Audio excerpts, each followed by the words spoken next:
All right. Well, I would like to welcome you to this evening's program on Blood Quantum with Senator Susan Weber as part of our National Endowment for the Arts Big Read. As we gather for the NEA Big Read, we want to acknowledge the land that we are all on today. Montana is the traditional homeland and was the common hunting grounds of several tribes, including the Assiniboine, Blackfeet, Chippewa Cree, Crow, Gros Ventre, Kootenai, Little Shell, Northern Cheyenne, Pend d'Oreille, Plains Cree, Salish, Sioux, Shoshone, and Nez Perce. Those of us who are not Indigenous acknowledge that we benefit from the colonization and oppression of Indigenous people in the past and present. We honor Indigenous people today and into the future. My name is Suzanne Switzenberg, and I'm a librarian at the Lewis and Clark Library in Helena, Montana. And this month we are exploring our NEA Big Read book, An American Sunrise, by U.S. Poet Laureate and Muskogee Creek Nation member Joy Harjo, with lectures, workshops, and discussions that explore Joy Harjo's poetry. Books are available for free at any Lewis and Clark Library branch. If you are a Helena area teacher, please write your name in the chat to me, and we can get you the PIR credit for tonight's program. The NEA Big Read program is from the National Endowment for the Arts in partnership with Arts Midwest. For this session, we will do a Q&A at the end of the program, so be sure and put your questions in the chat or the Q&A, and we'll address those at the end. And I just want you all to know, I asked Susan a little bit about herself for an intro, and she goes, "Oh, I don't know that much." And I wrote down a whole page of notes. So I'm so excited to be able to introduce Senator Susan Weber. Susan teaches Blackfeet Studies at the Blackfeet Community College, as well as Blackfeet Women's Studies and American Government. She did 2 terms as a representative, and this is her first term as a senator. And she wrote a book, In Search of Blackfeet Identity, A History of Blood Quantum. She got her bachelor's degree from the University of Montana in cultural anthropology with a minor in Native American studies. And then at Montana State University, she got her master's in political science and public administration. And in her career, she has been a tribal administrator, a Blackfeet Care Center administrator. She's worked in the tribal court administration, procurement director, chief contracting officer. She's one of the last on the reservation to make traditional cradle boards, and she teaches classes on that. She sits on the Council on Disability. She's part of the Montana American Indian Caucus in the Montana legislature. She sits on the Senate Judiciary Committee. She's a member of the Law and Justice Interim Committee, the Senate Ag Committee, and the Senate Education and Culture Committee. And with that, Susan, thank you so much for coming tonight and for doing this presentation. We have a lot of people here. I'm very excited, and the floor is yours. Thank you. Thank you so much. Boy, I sound good. That's for sure. I just want to introduce myself. Well, this is Blood Quantum, A History and Impact of Tribal Peoples, and I'm going to be doing a presentation, a PowerPoint presentation along with this. I'm an Indian, and I have to see things. I have to look at things. And so I'm just under the assumption that everybody here is Indian or part Indian, and that we have to look at pictures. So I throw a lot of pictures into my presentations just because I like them. But and in some of these you'll see pictures of my family.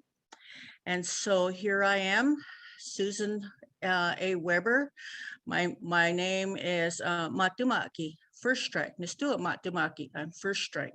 I'm a member of the Blackfeet Nation of Montana. I'm an educator, author, Montana State Senator. And what I'm most proud of is I'm a grandmother. I have 5 grandchildren and soon to have 1 great grandchild. And so that's pretty exciting for me. I just want to talk about blood quantum here. This is the whole part of this. It's because you can't talk about Native Americans without mentioning blood quantum. They just go hand in hand what's your blood quantum? Or I'm just a descendant. And people will say that, well, you're not just a descendant to me. So the blood quantum is, controversial, contentious, dehumanizing, polarizing, discriminatory. That's what it is. And we accept that. So what is blood quantum? Well, blood quantum is amount of Indian blood that an individual possesses. And it's a simple fraction. It's just a very simple fraction. You just divide one and until you hit 1/4 in some tribes and most tribes. Others, it's an 1/8 or a 16th, but basically it's 1/4 to get federal aid. It divides a person's recorded blood, Indian blood in half until we reach that 1/4 that the federal government will recognize us as Indians. Okay. What's interesting is in 3 generations, and I'm speaking from my experience here on the reservation, that blood quantum has been so ingrained in Native Americans and people. And I know a lot of people in my community are like that. They think that it's a tribal concept, and it isn't. But they take it as a tribal concept. They'll say, oh, I'm 3/4 Blackfeet and you're not. Okay. And they'll vigorously fight. They'll fight for that, that blood quantum. And that was instituted by the federal government. And they've forgotten, or they were not taught that this is in complete opposite of our tribal traditions on how we determined who was a member of our tribe and who wasn't. And most likely my grandfather fought for, his father was white and his mother was Indian, but he fought for the full blood, and he came under a lot of fire for that. Well, why are you doing that? Because you're not even a full blood, but you're fighting for all these Indian rights. So I guess that's where I got my fire here, was from my great grandfather. Okay, after you say, well, what is blood quantum? And so I just defined it. The second logical question should be, where did the concept of blood quantum come from? Well, blood quantum, so ingrained in us that we don't even think about it as Indian people. We don't think about it at all. Where did it come from?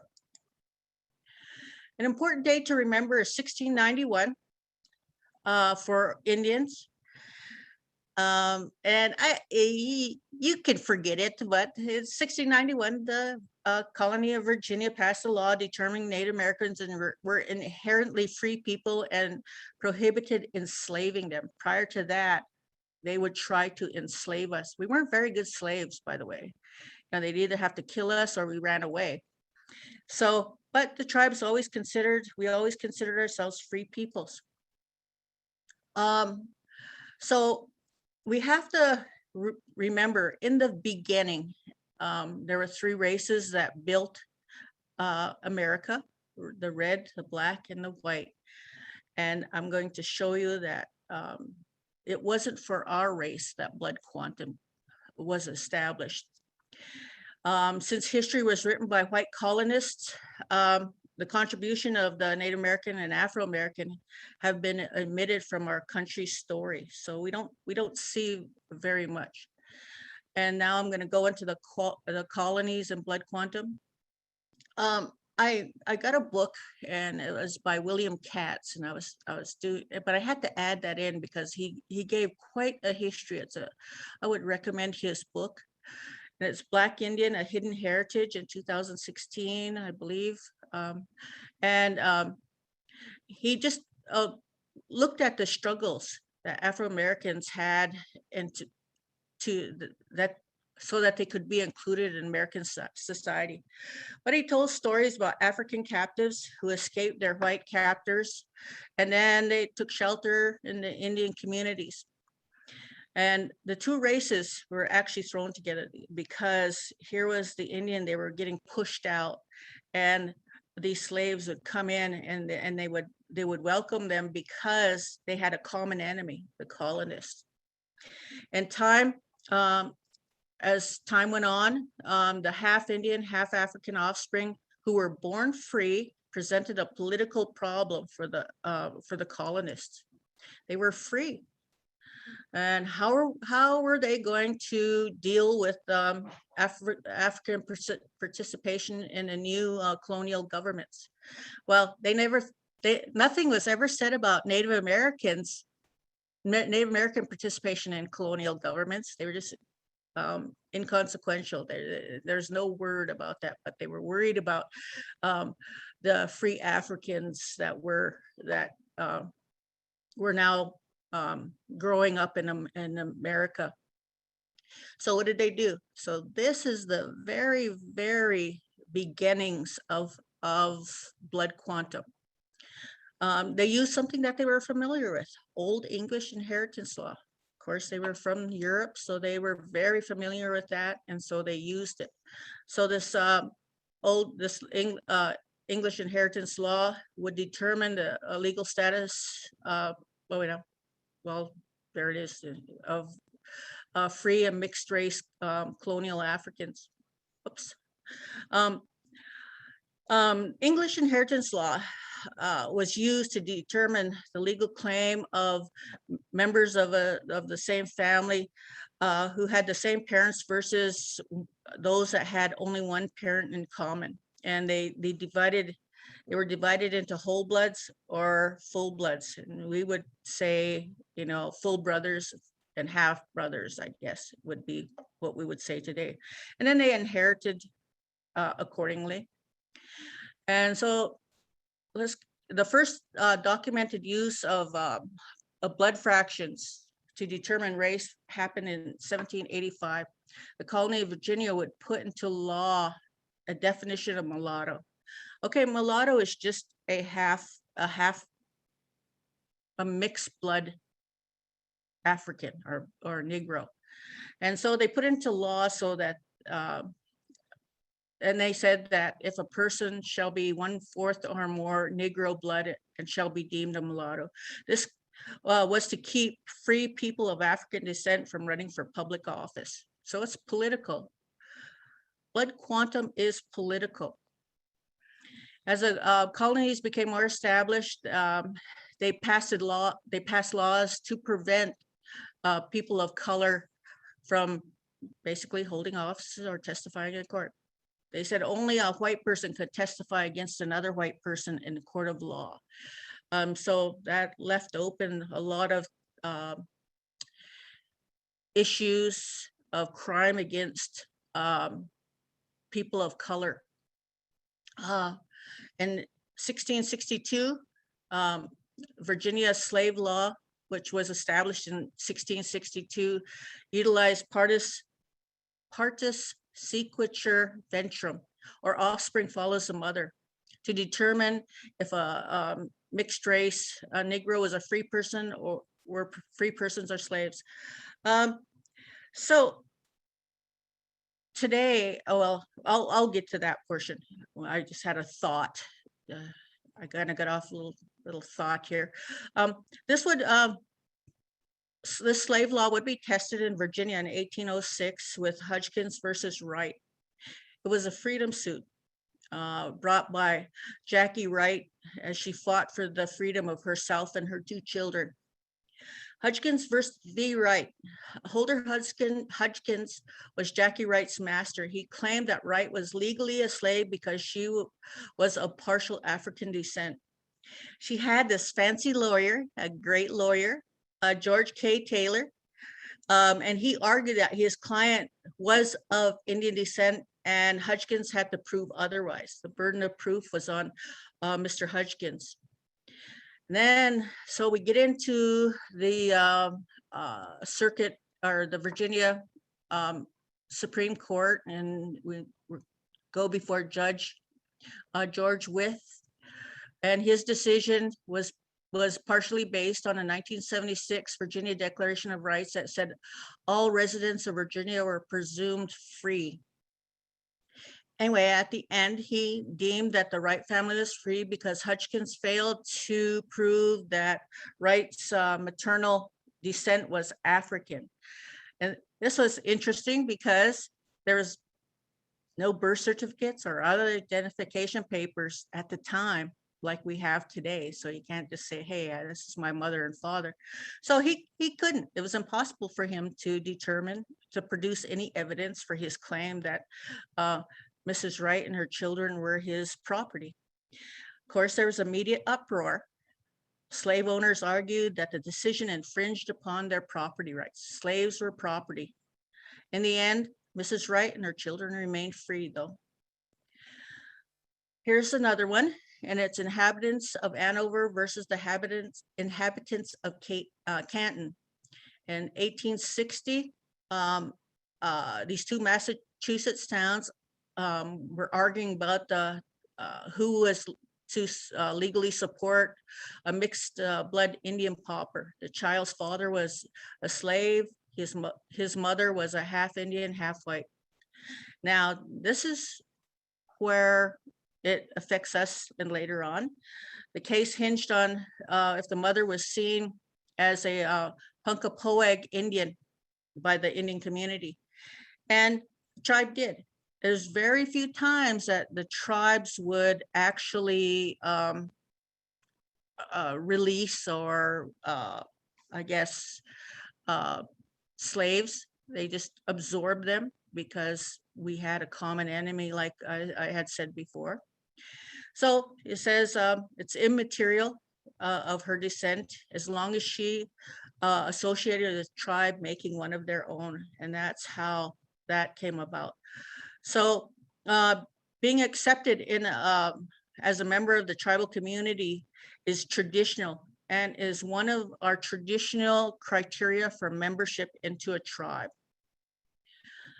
In 1847, Wall versus Williams, this was in the Alabama Supreme Court, a half Choctaw woman who remained after the Indian Removal Act in 1830 wanted to sell some property. But Alabama statutes required 2 witnesses to enter into a contract with an Indian.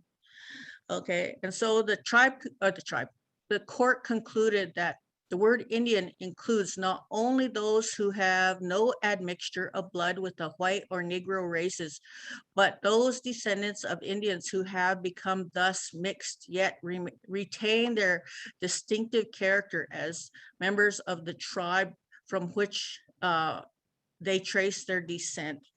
Okay, this is, I always tell my students, you know, you look at a piece of paper and you put a little mark on it, a little dark mark, copy paper.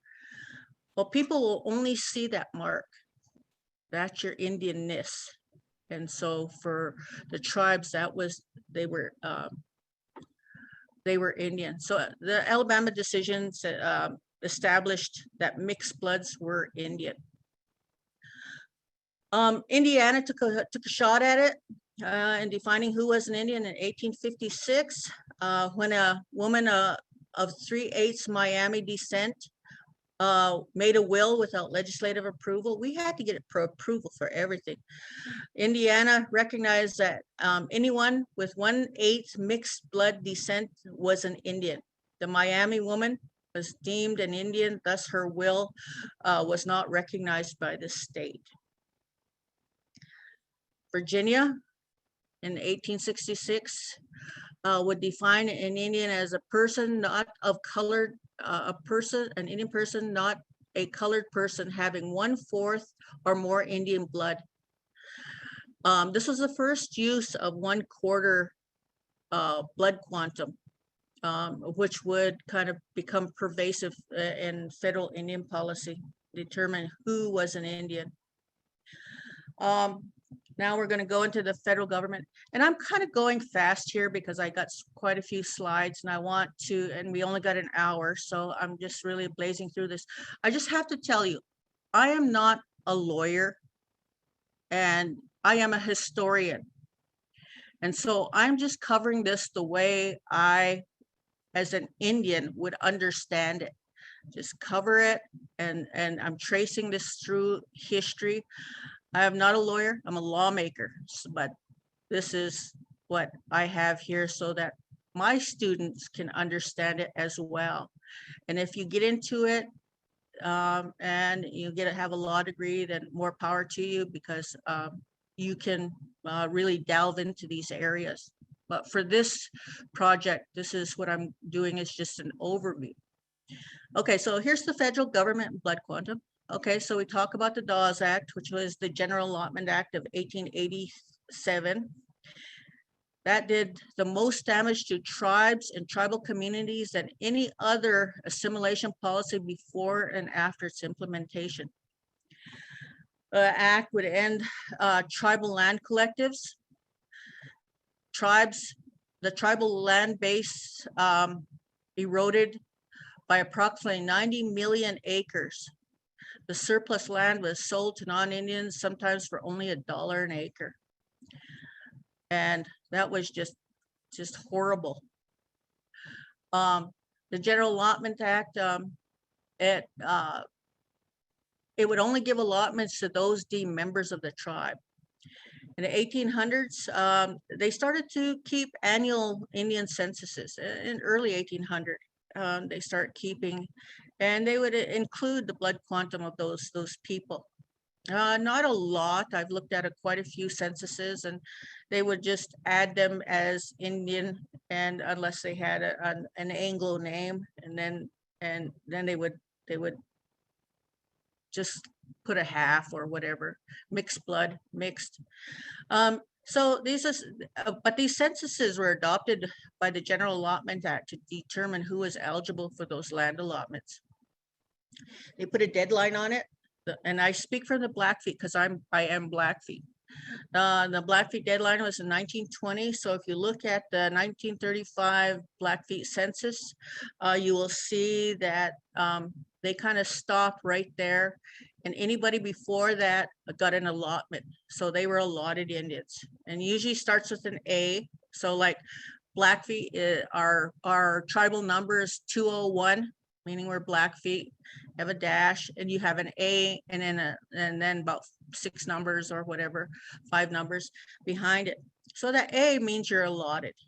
If you have a U, 201/U hyphen, I guess, U, then you're unallotted. So if you're born before 1920, you were allotted. And then those born after that date, of course, were unallotted.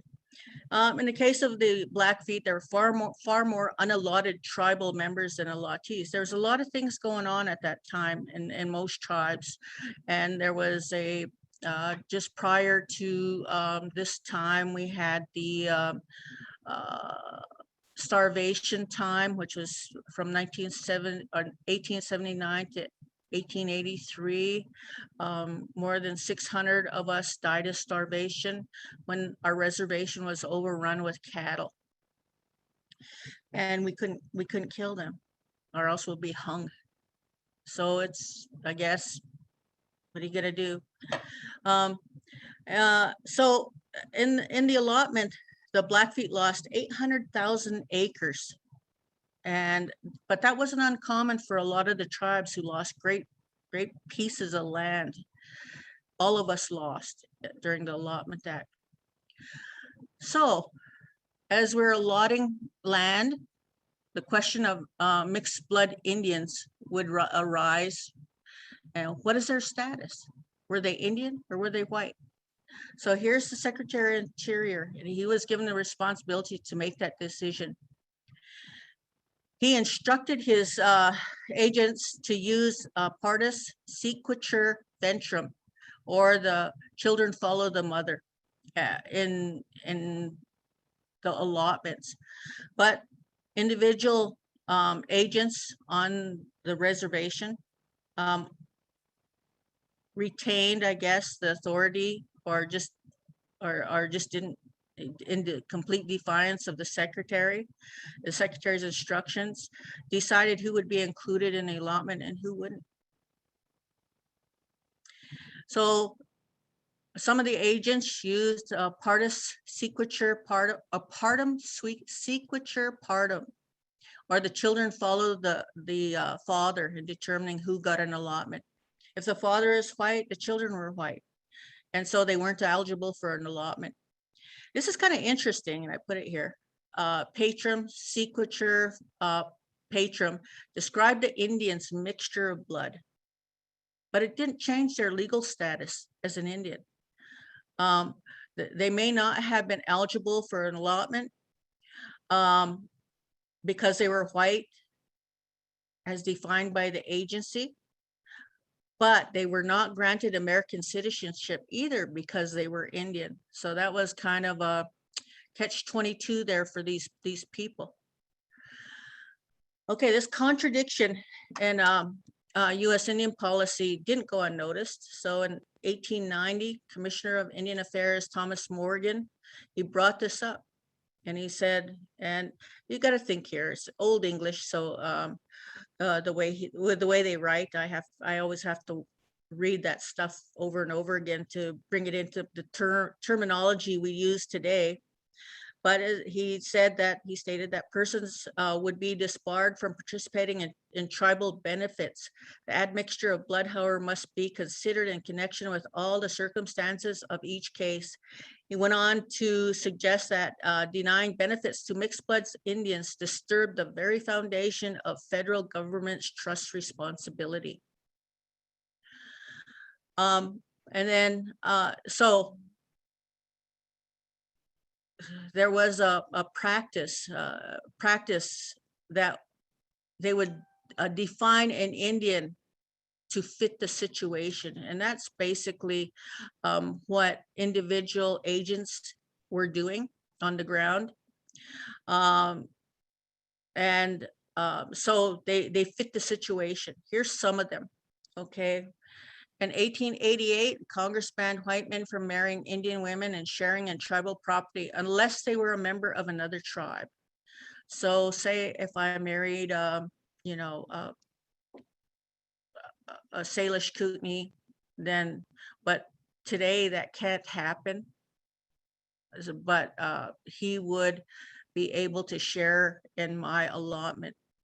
1895, agreement with the Assiniboine, Grovant of Fort Belknap and the Blackfeet. It is understood and declared that whenever Indian is used in an agreement, it includes mixed bloods as well as full bloods.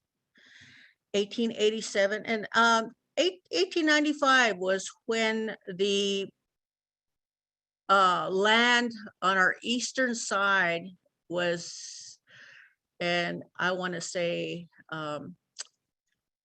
stolen, for a better word, was when Glacier National Park was established. It took a lot of Blackfeet land to establish Glacier National Park in 1895. So when they say this, it says that the mixed bloods as well as the full bloods would be included in that agreement.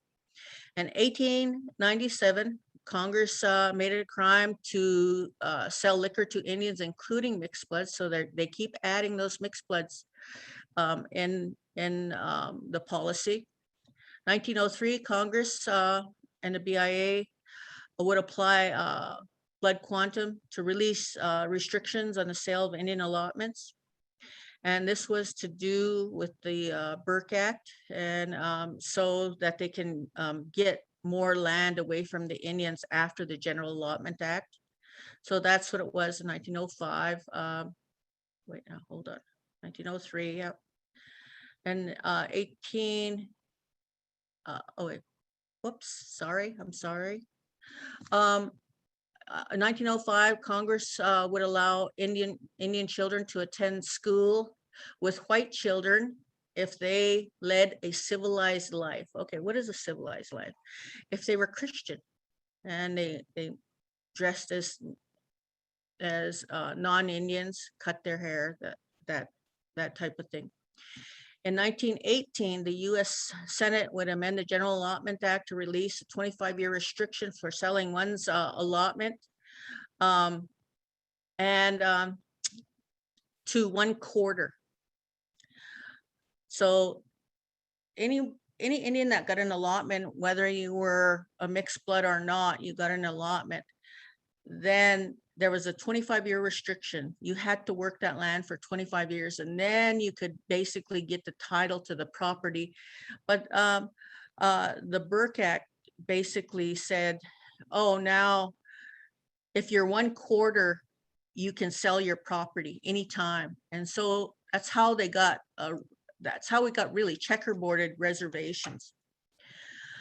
In 1919, Secretary of Interior Franklin K. Lane tried to create the final rolls of tribal members, explicitly stating that Indian blood their Indian blood quantum would be recorded.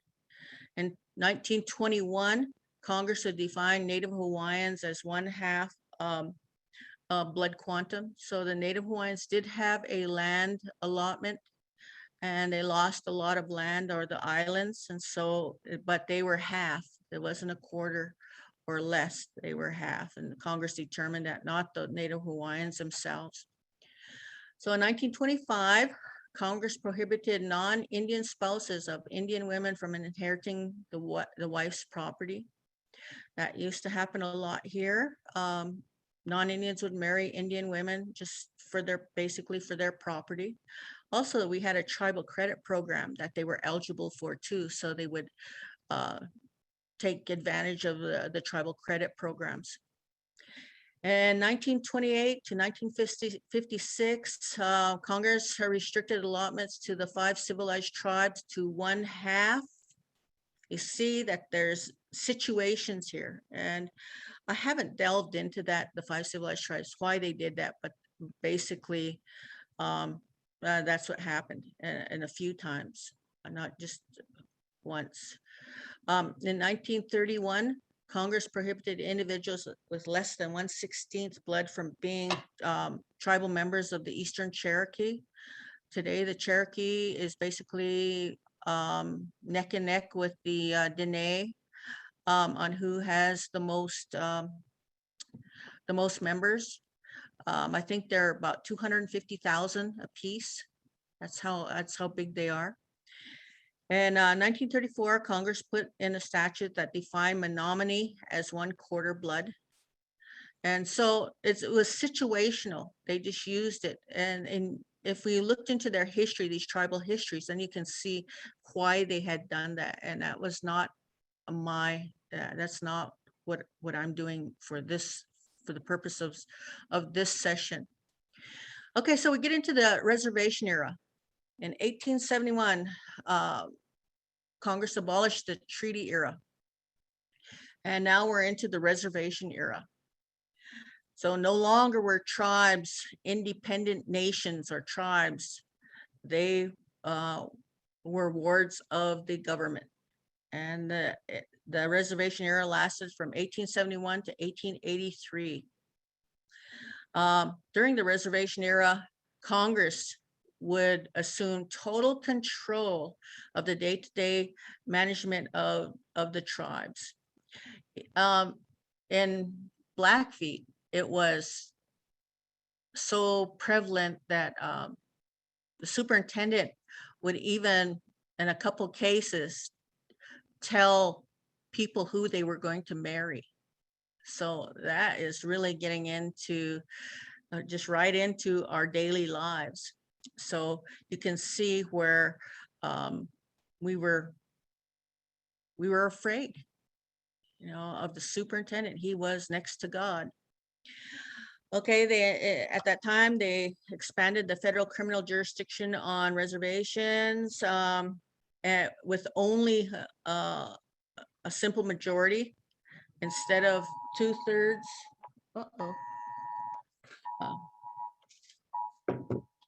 Sorry, Amber Alert.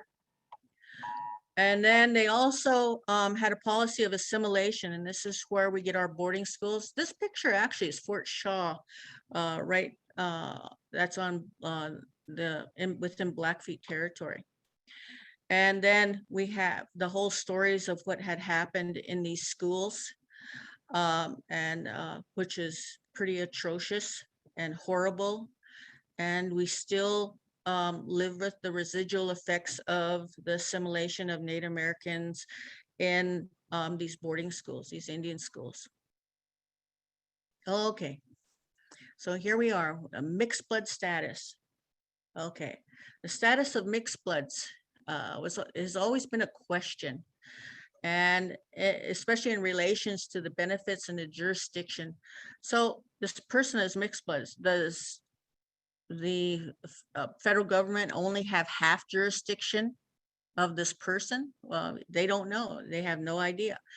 And so it wasn't clear. In 1872, Montana would specifically include mixed bloods when they passed a statute removing the Salish from their ancestral home in the Bitterroot Valley. And this is what we call the Montana Trail of Tears. It was a horrible time. And this picture doesn't depict it very well, but on this bridge here, these people had to walk through the city of Missoula across the Higgins Street Bridge there, all the way up to the Flathead Indian Reservation. And they were forcibly removed. And those people that are on horseback there was the soldiers escorting them.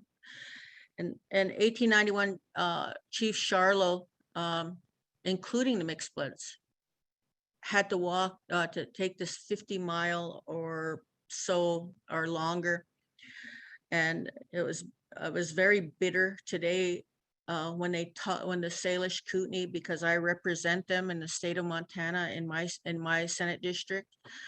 I represent the Blackfeet and the Confederated Salish Kootenai, and so I've become quite familiar with their history. That today even they talk about the sadness of having to move from this Bitterroot Valley, which is very fertile valley. And then, okay, now we're going to get into competency. And it lasted a long time. And when I was going to school here in the 70s in high school, then it was still pervasive in the school system, the public school system. But competency was basically tied to your blood quantum. So if you were a full blood, you were incompetent to handle your day-to-day affairs. If you were half, then you can, or of mixed blood, then you can, you had the intelligence to do your own business. Okay. And so a lot of the people, and one of my grandfathers included, my great-grandfather, he went into the superintendent, and so he changed his blood quantum from full to half. Well, that affected all of us all the way down. That was the effect. So he could do his own business. He was a very smart man, but because he had that full blood designation, he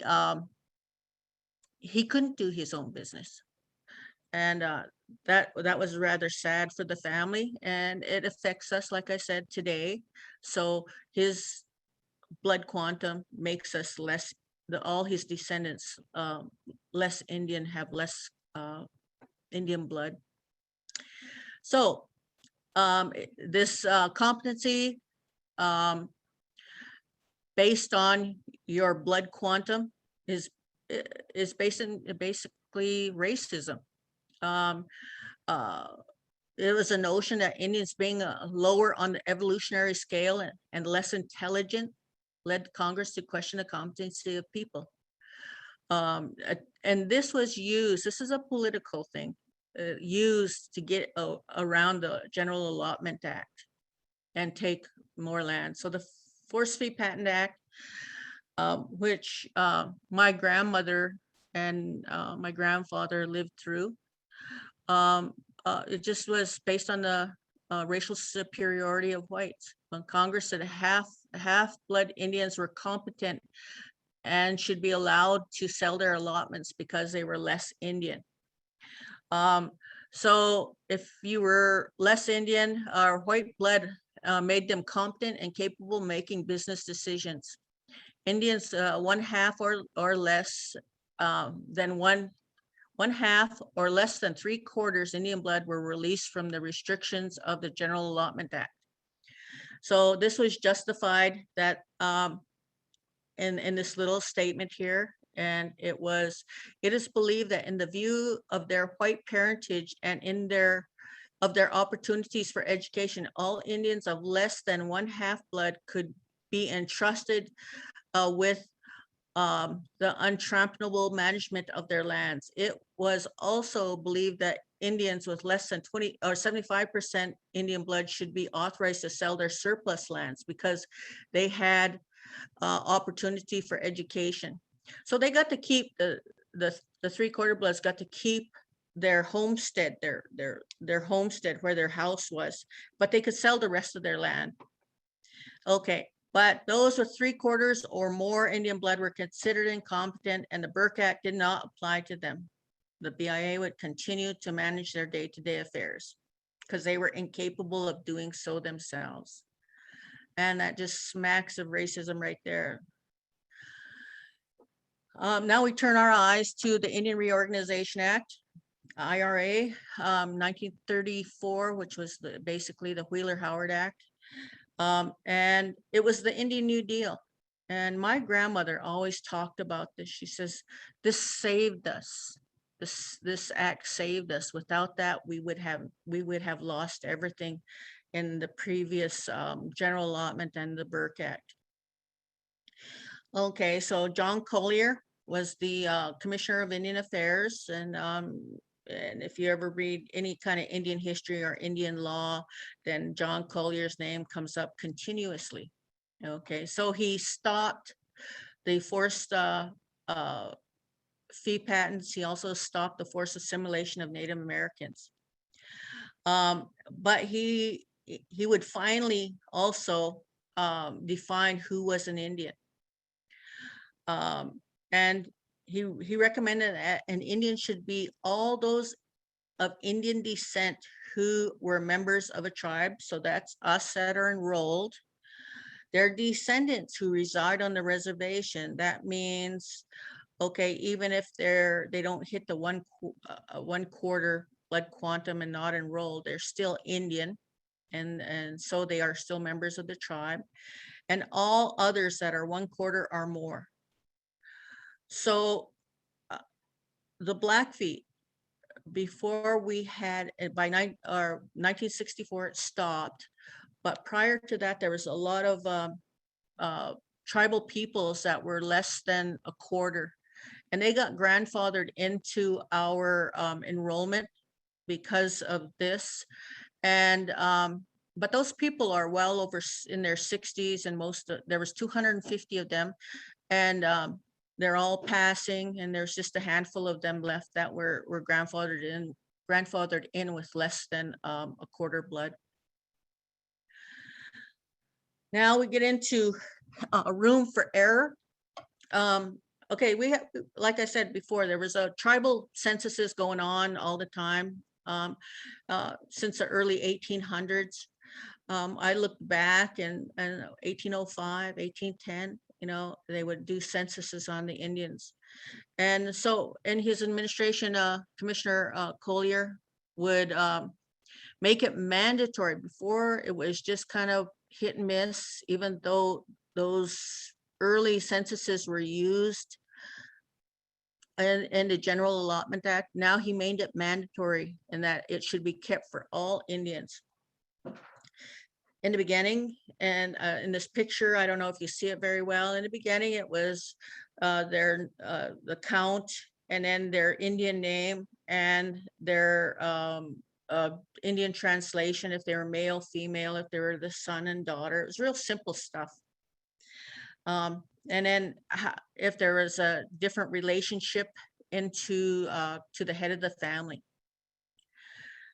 But between 1928 and 1930, there would be a change in this required data.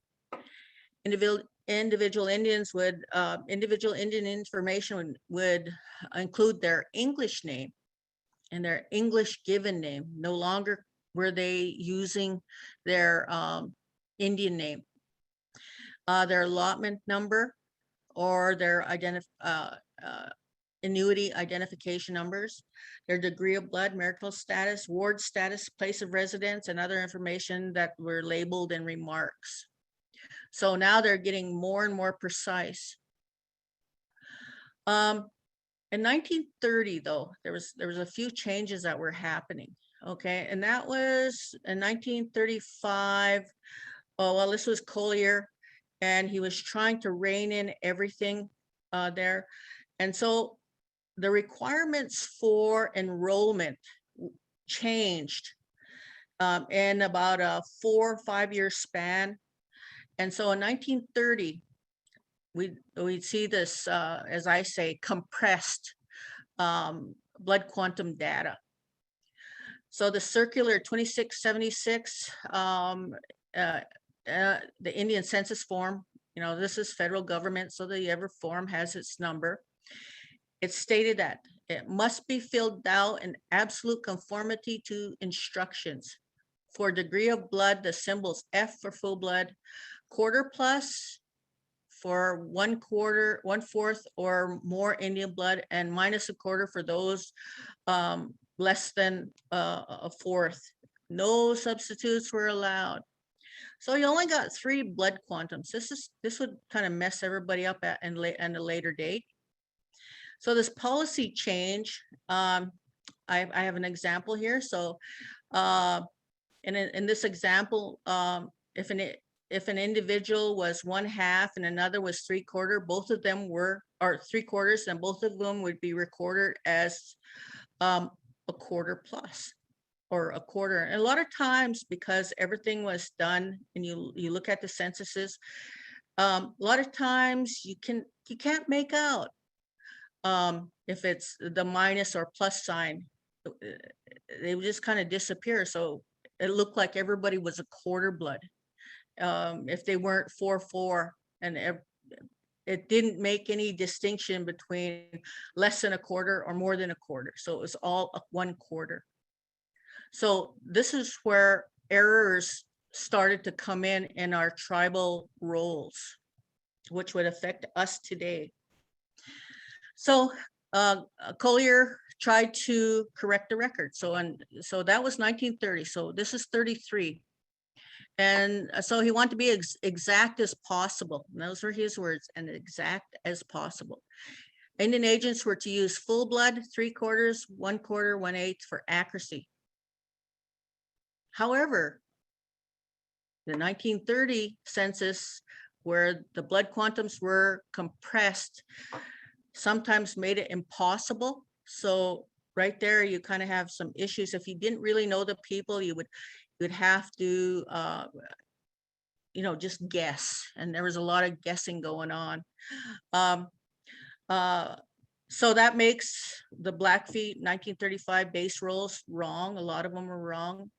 And I just have to say a little thing here.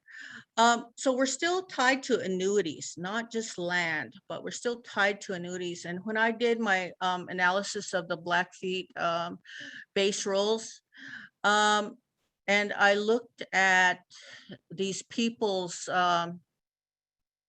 lineage, and I do some genealogy work on the side. And so I started looking, and I was looking at these women because I knew some of them, or I knew stories of them, especially the women. So the women were basically, their blood quantum would be less than full. So 11/5 or 15/16 or 7/8 or something, even though they would have been full blood. But that comes back to annuities.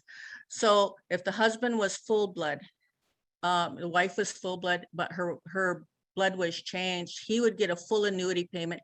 She would get a half annuity payment, and their children would get a quarter annuity payment.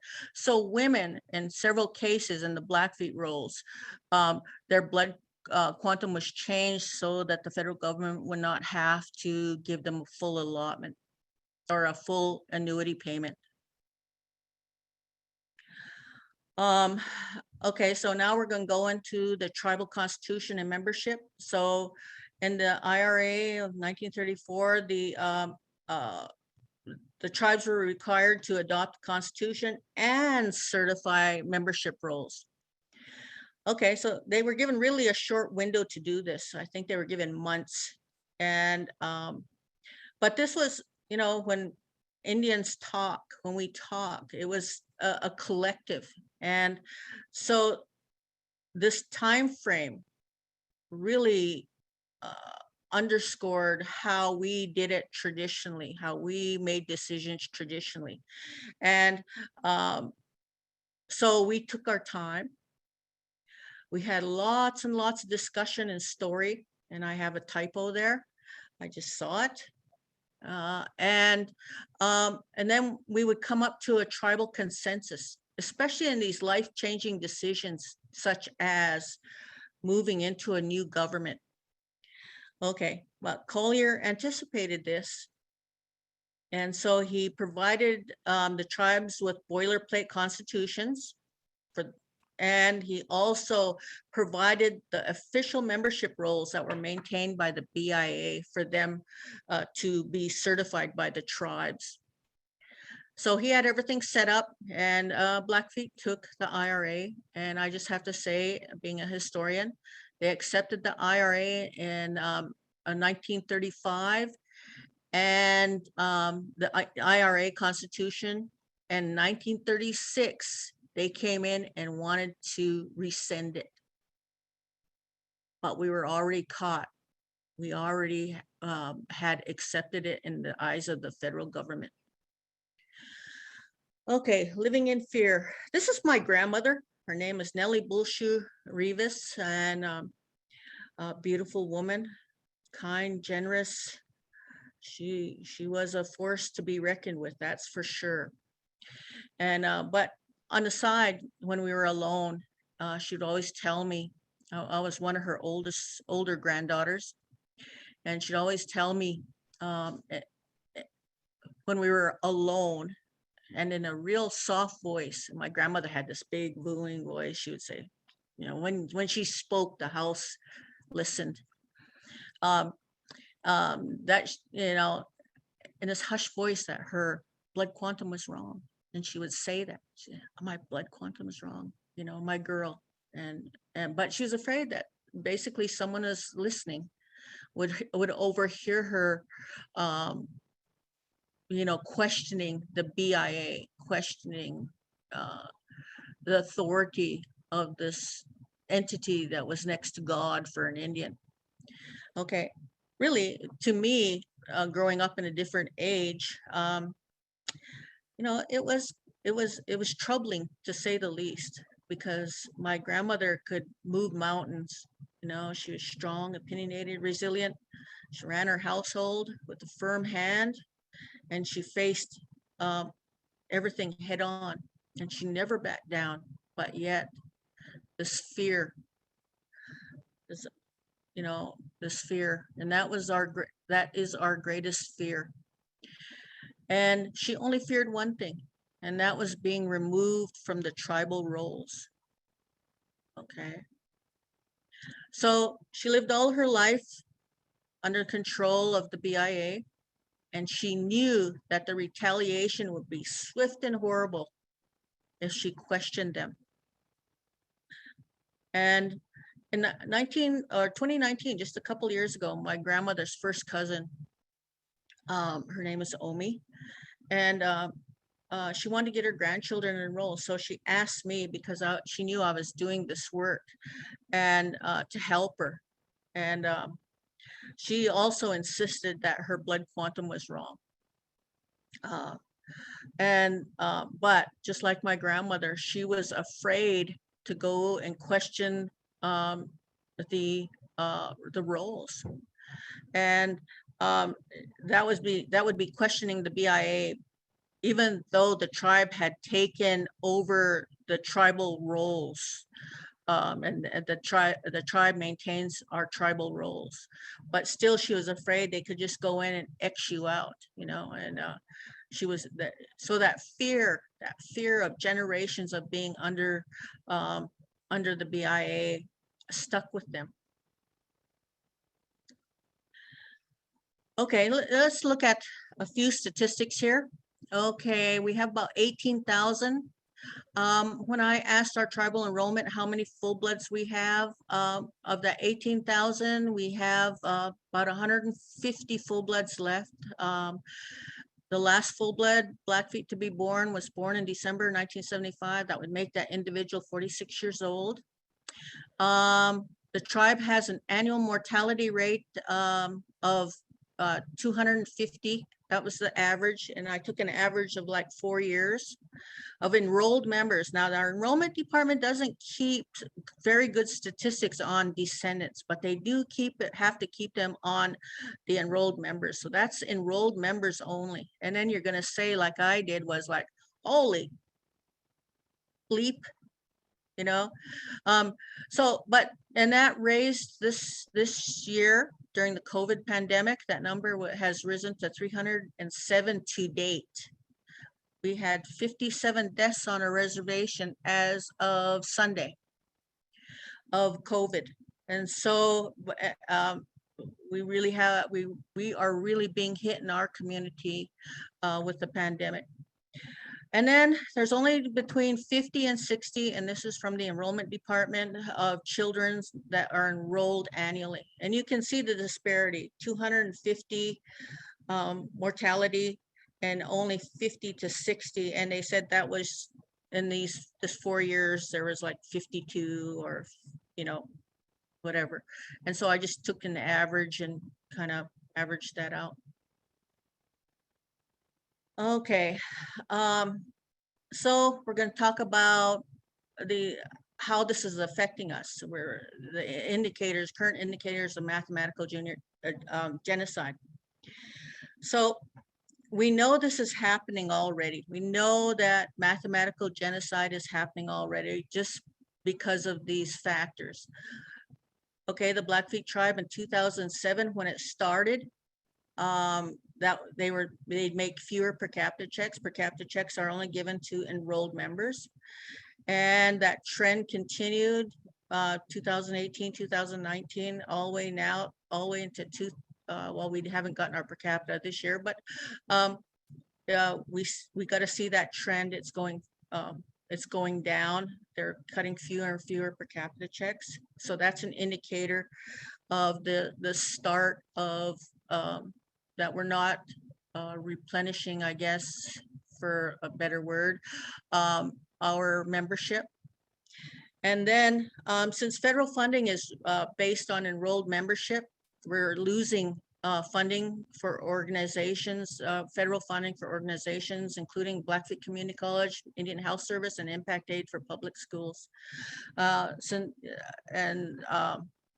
So that just goes without saying, but I was speaking to the administrators or the CEO and everything for these. And I sat on the Blackfeet Community College Board of Trustees, so I know their statistics, and that there are fewer and fewer tribal members, and we get money based on enrolled membership. For instance, IHS, for each enrolled member, we get our allotment is $1,800. So me and my kids get 18 or should, and that goes into the budget, the overall budget for IHS. Just a little caveat here. People that are incarcerated get almost $4,000 for their health care, and we get $1,800. Just a little digression there, little factoid. Okay, so now we're going to go into tribal options. And what can we do about this? Really, I asked myself, what are the options?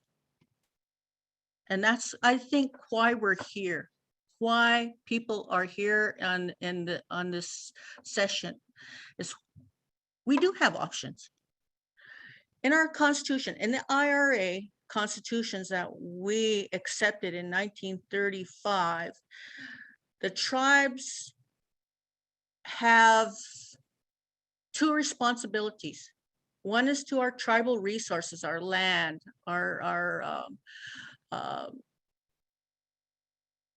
forests, you know, oil and gas leases, our minerals, those kind of things. That's what they have authority over. And the second one is they have authority over membership. So it's the tribes that have to consider these options. And who is a tribe? It's you, it's me, all of us. And we always think, because we're so entrenched in this, I guess, brainwashing for generations of the BIA and authority of the federal government, that we don't think we can do anything, but we can. Okay, and just given that, the little rebellious person in me, my little rebellious soul here. But really, if we look at it, the documents are there that we can change this. So basically, most tribes, other than about 30, have some form of blood quantum fractionalization to determine their membership. Some of them are utilize a half, a quarter, an eighth, 1/16, but they are still a fraction. And but there are options, like I said, to this the mathematical genocide that's facing Native Americans. It's akin to a bloodless war, pun intended, but that's exactly what it is. We are participating in our own extinction. Okay, first one is we do nothing. Okay, this is where I conducted an informal study analyzing the tribal enrollment data. And it was like, it's all broken down. If you ever allowed to go into your enrollment department, it's a chart, and there's a number here and there's a numbers on the side, and you go down and you say, okay, these 1-year-olds, this is how many X number of enrollees, and then 2-year-olds, and this number and this number and this number, and you can go to 100. And they'll give you the role, how many people are enrolled in that age group at that time. There's no numbers attached, so I took that, and I took it to one of our institutions here of higher learning, their math department, and asked their spatial math department to basically help me out with this question. When will the last enrollable Blackfeet child be born? And I gave them the variables. Simple math problem. We have a 1/4 blood quantum requirement. We have an incest taboo. We can't marry within ourselves, we shouldn't be. And our average mortality rate was 250 members annually. So that was the variables to this math problem. Okay, so they come back to me and they said, okay, the last enrollable Blackfeet child will be born in approximately 2045 plus or minus 5 years. After that date, if we don't do anything, tribal members will just die off. We'll just go by way of the dinosaurs and we'll be a footnote in history. COVID has expedited that date. Now we're looking at 2040. We had 50, did I say 51 deaths or 57 deaths? Okay, the next option is intermarriage, and I put incest. One time I was doing this conversation with some educators, and we were in a meeting, and I put this out there, and educators and administrators, and oh boy, they were just enthralled. But one of them offered a solution. Well, we have to start marrying into ourselves. I'm a traditional cultural Blackfeet woman. I was horrified. The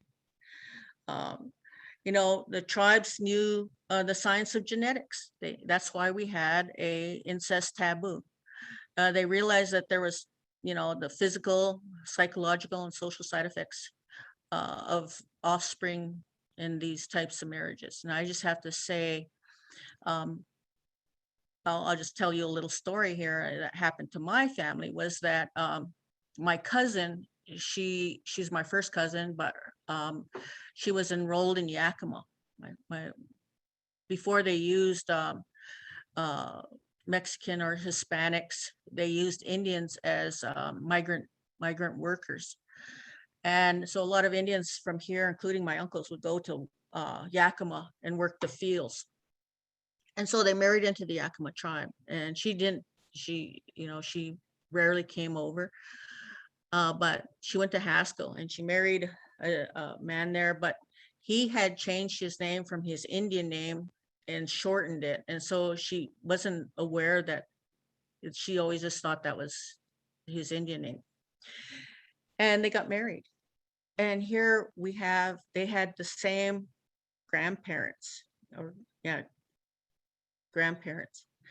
And their son was born with type 1 diabetes, because diabetes basically runs rampant in both sides of the family there.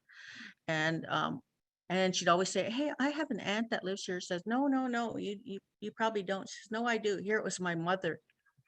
And when they found out, they split. But my cousin was just a little boy. He'd walk around with the tackle box full of his little needles and everything, and giving himself shots on a daily basis. So we knew that there was the side effects of offspring that were products of this intermarriage, in that case incest, or I guess intermarriage. Incest is between closer relatives. Okay. So to me, just thinking the way I think, and I was a tribal court administrator one time, incest is illegal. And then it just opens a door for socially condoned sexual abuse and molestation. This option. Okay, our next option is lineal descent. Okay, and about 30 tribes use lineal descent. They use their traditional system where they can trace their ancestry back to the original enrollees, but there has to be an enrollee. So that means they have to go back to whatever census that they're taking that from. A blood quantum doesn't matter when you use lineal descent. But here the tribes have to determine what generation will no longer be eligible for enrollment from that original enrollee. The third, fourth generation removed, it's up to that tribe. Where did they cut it off? And because there has to be some cutoff date at some time down the future. That would present a problem. Resetting the clock. Okay, in October of 2019, the Red Lake Chippewa, Minnesota reset their tribal roles. And this was their a quote from the newspaper I got this out of. I was watching it. It was the first step in creating a solution that will allow the people to carry on our ways forever. So what the tribe did is they went back to their official roles that was done in 1958, and they took everybody on that role and they just turned them into a full blood. The council said we need to continue to visit this enrollment issue until we can come up to a consensus to end our current practice of mathematical genocide. They literally reset the clock. And so that's an option. So going back to your original or official tribal roles. Ours was done in 1968. That's when our official roles were affirmed by the tribal council. So that's one way of doing it, and they've done it, and I'll watch them closely to see how it works out. I applaud their efforts. Obviously, they're thinkers and very intelligent people and know what's good for their tribe. Okay, quantification of all Indian blood. This is our fifth one. Quantification of Indian blood means consolidating all that one person's Indian blood, providing they're enrolled. Okay, so I'll use my family for instance. My husband's mother was a full-blood Yakima, and his father was Blackfeet, and he's rolled in Blackfeet. And so what would happen is if we consolidated his Indian blood, then he would be like 7/8 Blackfeet. He's enrolled 7/8 Blackfeet. And so our children would go up from there. They would be more Blackfeet as well. And so we have nearly 18,000 members, and that there is like 150 or so full-bloods left. That means that there's 17,850 mixed bloods. And this is kind of, and I had to throw this in here, you know, we knew that we had to refresh our blood, our genetic line. And this was accomplished through intermarriage, intertribal marriage, adoption, and just basically taking captives to refresh that gene pool. We knew, like the slide before, we knew genetics. We knew that that type of the result of what would happen if we practice incest, you know, just kind of more or less like the royal families of Europe. Okay, and another I guess point that where we are today was when the government took over Indian schools and took over the education of Indians, and we had to go to boarding schools with other tribes. Then there was lots of intertribal marriage going on. It was very common, but it had a problem. We've had a problem with it, with intermarriage, is because now we have full-blood Indian children that don't have enough Indian blood in any one tribe to get enrolled in any one tribe, but they're full-blood children. How do we deal with that? Okay, and so these children were born in, let's put it in the Blackfeet Indian community or an Indian community. They look Indian. They identify, in this case, with Blackfeet. Their grandparents or their parents are probably enrolled. They speak the language, and they embrace the tribal culture. That was all the criteria we used to use to determine who was a member of our Indian community or our tribe. So there's only one decision: is what date do we use for quantification to begin? That would be up to the tribes. What date? I had this discussion just the other night with one of our tribal elders, and we discussed this, and I said, this is what I was going to be doing. And she had said, well, let's see, 1974, start in that date and quantify from there. And I can't remember what happened in 1974. It was not the Indian Reorganization Act. I'll probably get it, and I said, well, that's a date. Everybody sets their own dates, and I think it's a tribal civil rights happened at that time.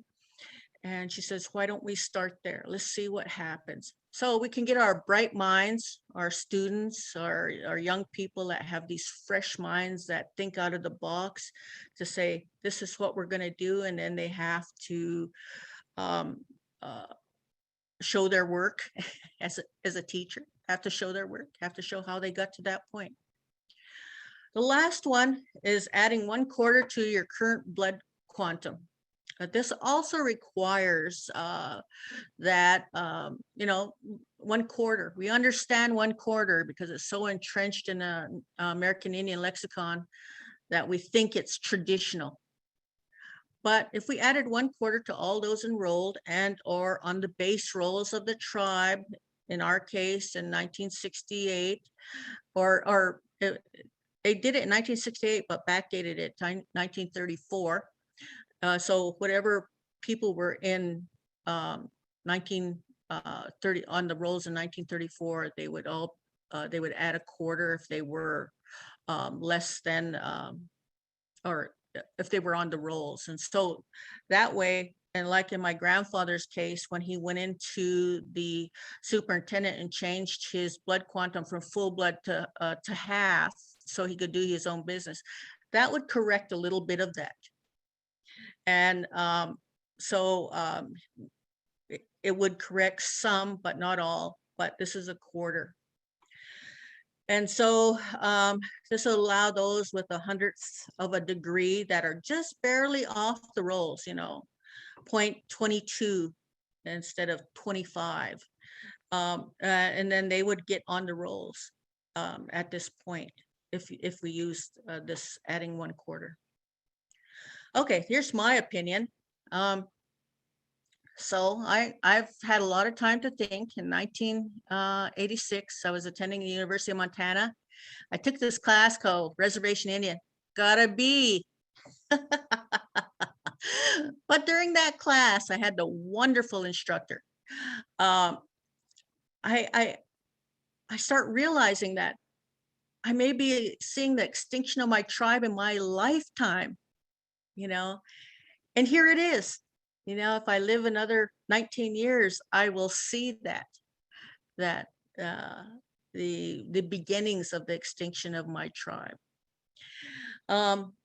So I was asked one time, if asked, and I just said, if you ask me, I would choose a combination of the quantification of all Indian blood and adding 1/4 to those that have mixed race parentage. So say if your son or daughter married a non-Indian and but they were still enrolled, or then that would add so that their child could possibly be enrolled by 1/4. And however that comes out, it would probably be, you'd have to flesh that one out. And then the quantification. So I'll just say I'm damn near full blood. So I would do the 1/4 and I would become full blood. Quantification in the example of my husband, 7/8 and 4/4, and then that would make my children a lot more Blackfeet. And so we do a combination thereof. It would depend on the circumstances, just like the federal government had done to us when they were trying to figure out mixed blood status. Okay, quantification, it could apply to those currently enrolled or on the original rolls, adding 1/4. Would offer those who meet the tribe's traditional ways of determining membership, such as living in the community, seen as part of the community, a descendant of an enrolled member, and participating in the tribal ways to be enrolled. And these are the decisions the tribal people for the tribal people and their leadership. But really, it's the tribal people that are the drivers of this. I work in a state. I'm voted in, and I see the power of the people. We always have to keep the people's desires in the forefront, the Montana people. Same with the tribes. We don't have to be silent anymore. We take a role into our government. Okay, the impacts, and I'm almost done here. The impacts of on tribes and tribal communities, as we said, tribal or blood quantum is really a point of contention and division in the Indian community. What it does is it causes us to discriminate against our children and our grandchildren. A lot of times, just for the sake of a small annual per capita payment or ever shrinking federal aid. I believe our ancestors would be ashamed of us, of what we're doing. We've just kind of gone in and blindly embraced this foreign concept to define ourselves. It's not even our definition of ourselves. I only know that the Blackfeet have accepted the federal government's definition as who can be a tribal member. Now that now that we're facing mathematical genocide, we have to do something about it. We haven't even questioned why we use blood quantum, and we're not even putting up a fight as we're going to our own extinction. We need to talk about that. We need to talk. We need to have, and as I say in the last line there, it's time that we had a frank discussion regarding the future of our tribes. And that's one of the reasons why I become so a proponent of, let's look at blood quantum.